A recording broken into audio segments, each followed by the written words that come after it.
When my best friend from high school called me in tears, saying he'd just lost his job and had nowhere to go, I didn't hesitate. I live alone in a small apartment in Denver, and while space is tight, I figured letting him crash on my couch for a week wasn't a big deal. That's what friends are for, right? At first, it felt fine. Honestly, it even felt kind of nice to have some company after work. We ordered takeout, stayed up late playing video games, and joked about how it was just like old times. He kept saying, "Don't worry, I'll be out of your hair in a week." I believed him.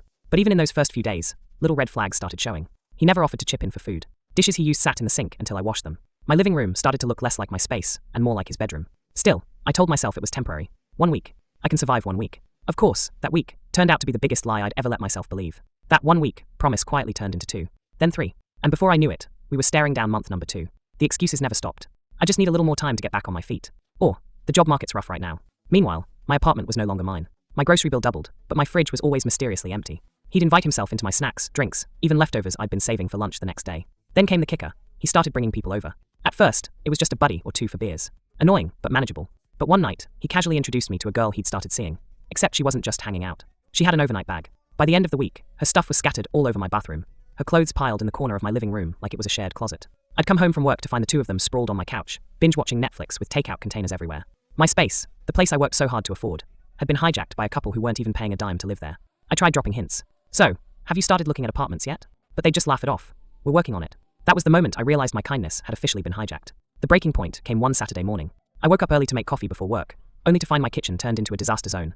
Dirty plates stacked high, crumbs everywhere, and my last carton of milk empty. As I stood there fuming, I heard laughter from the living room. My guest and his girlfriend were sprawled out on my couch, under my blanket, eating takeout with the TV blasting. When I asked about the mess, he didn't even look guilty. He just smirked and said, "Relax, dude. We'll clean it later." But the final straw. The doorbell rang, and before I could get up, his girlfriend answered it like she owned the place. She greeted some delivery guy, signed my name on the receipt, and shouted, "Just leave it on the counter," as if I wasn't even standing there. Something in me snapped. I marched into the living room and said, "Enough. You said 1 week. It's been 3 months. And now you've basically moved your girlfriend in. This is my apartment, not your free Airbnb." Instead of apologizing, he rolled his eyes and muttered, "Wow, you're really being heartless about this." That was the moment I knew this friendship wasn't salvageable. I didn't argue back this time. I just walked straight to my room, grabbed my phone, and texted him, "You both have 48 hours to leave." After that, the locks get changed. At first, he tried to laugh it off. Then came the guilt trips. "I thought we were friends. You're kicking me out when I've got nowhere to go?"